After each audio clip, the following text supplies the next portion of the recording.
Bihar NDA में खटपट की खबरें तो पहले से ही आ रही थीं, लेकिन अब यह खुलकर सामने आने लगा है कि नीतीश कुमार बीजेपी से खुश नहीं है। केंद्र से तो उनकी पहले से ही नाराजगी थी, लेकिन अब बिहार में बीजेपी कोटे के मंत्रियों से भी उनकी नाराजगी दिखाई देने लगी है।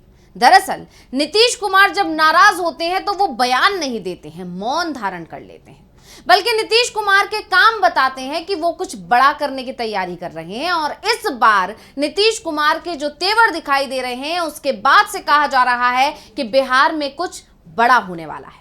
तो कैसे नीतीश कुमार बढ़ाते दिखाई दे रहे हैं बीजेपी की परेशानी, इसी सवाल पर हम करेंगे चर्चा। नमस्कार, मैं हूं अंशिता। नीतीश कुमार बड़ा खेल करने जा रहे हैं। खेला महीने 2 महीने में होगा या फिर अगले साल की शुरुआत में होगा, लेकिन खेल जरूर होगा, इसके संकेत मिलने लगे हैं। दरअसल नीतीश कुमार क्या करने वाले हैं, ये बात वो कभी नहीं बोलते हैं, लेकिन अगर नीतीश के काम पर नजर रखें तो समझ में आ जाएगा कि नीतीश कुमार क्या करने वाले हैं।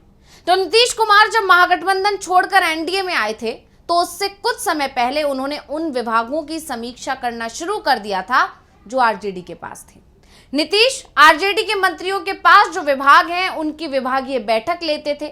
विभाग के अधिकारियों को तो बुलाया जाता था, लेकिन आरजेडी कोटे से उनकी सरकार में बनाए गए मंत्री को अपने ही विभाग की मीटिंग की खबर तक नहीं दी जाती थी। मीडिया के जरिए ही मंत्री तक खबर पहुंचती थी, और वो भी तब जब नीतीश बैठक कर लेते थे। और अब कुछ ऐसा ही एनडीए सरकार में होने लगा है, यानी अब बैठकों से गायब होते हैं बीजेपी कोटे के मंत्री। नीतीश कुमार ने पथ निर्माण विभाग की समीक्षा बैठक बुलाई, विभाग के सभी वरिष्ठ अधिकारियों को बुलाया, और इस बैठक में जिसे नहीं बुलाया गया वो थे इस विभाग के मंत्री। अब सबसे बड़ा सवाल तो यही उठने लगा कि आखिर बैठक से मंत्री जी ही क्यों गायब रहे। तो हो सकता है आप में से कुछ लोग ये कहेंगे कि मंत्री जूनियर होगा, शायद इसलिए नीतीश ने नहीं बुलाया, लेकिन आपकी जानकारी के लिए बता दें कि ऐसा नहीं था। बिहार में पथ निर्माण विभाग के मंत्री हैं विजय कुमार सिन्हा।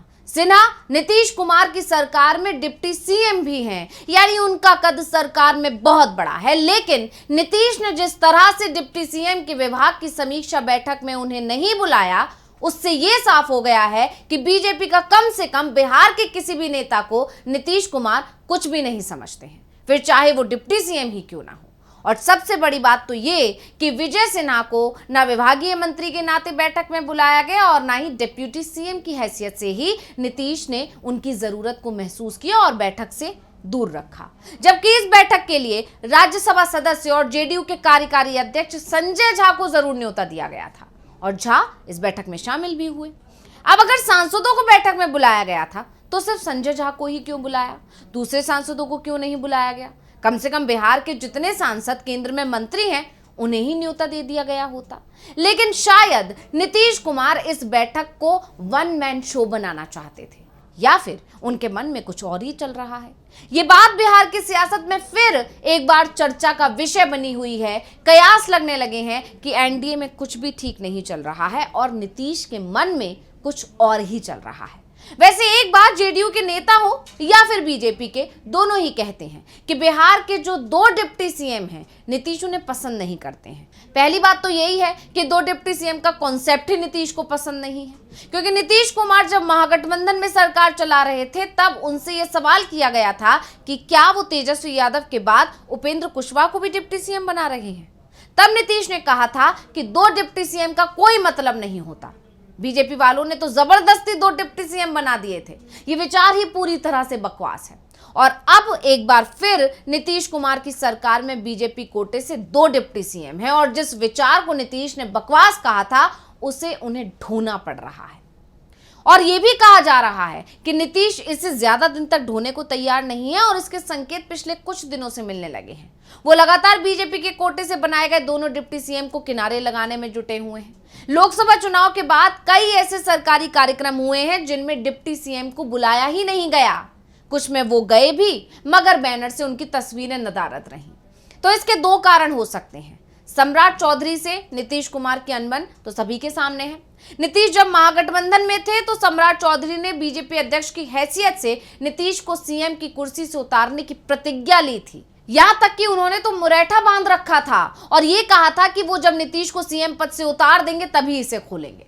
हालांकि नीतीश कुमार जब एनडीए में लौट आए और लोकसभा चुनाव में बीजेपी को बहुमत नहीं मिला तो बीजेपी के लिए नीतीश अब जरूरत बन गए हैं।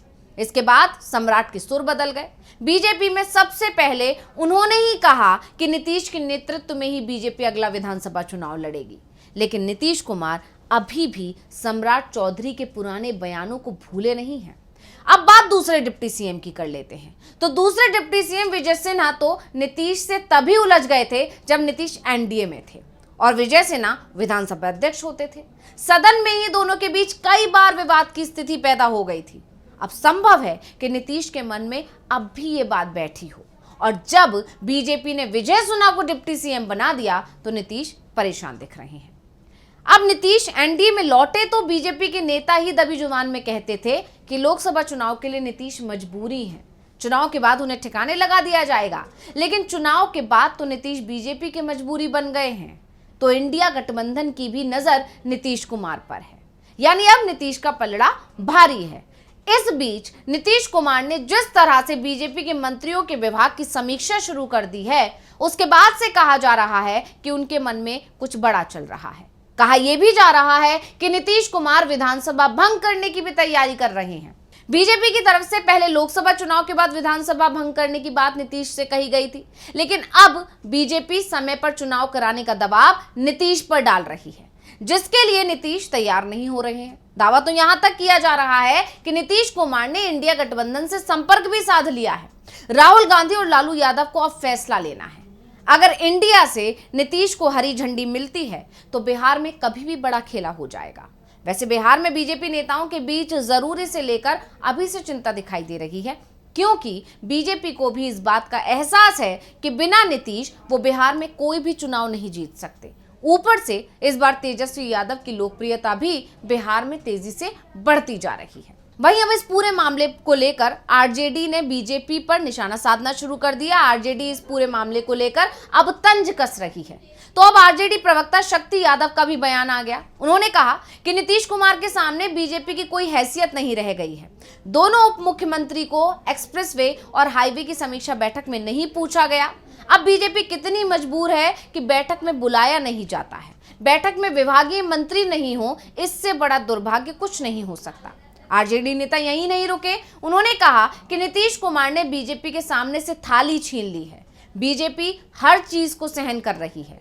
3 नंबर की पार्टी विश्व की सबसे बड़ी पार्टी को आईना दिखा रही है और बिहार में बीजेपी की कोई हैसियत 3 नंबर पार्टी के सामने नहीं है। यानी आरजेडी ने बीजेपी को अच्छे से जो है खरी खोटी सुना और आरजेडी ने बीजेपी पर तंज कसते हुए कह दिया कि बीजेपी खुद को देश की नंबर 1 पार्टी कहने का दावा तो करती है, लेकिन अब बिहार की तीसरे नंबर की पार्टी यानी कि जेडीयू बीजेपी की ऐसी तैसी कर रही है, बीजेपी को आईना दिखा रही है और बीजेपी की हैसियत अब नीतीश कुमार और उनकी पार्टी के आगे कुछ भी नहीं रह गई है। एक समय था कि नीतीश कुमार मजबूर थे और अब बीजेपी नीतीश कुमार के सामने मजबूर नजर आ रही है और इसीलिए नीतीश कुमार अपनी मनमानी कर रहे हैं। और वहीं इस पूरे घटनाक्रम को देखकर जो अभी हाल में हुआ है, राजनीति के जानकार दावा कर रहे हैं कि नीतीश कुछ बड़ा खेल जल्द ही कर सकते हैं।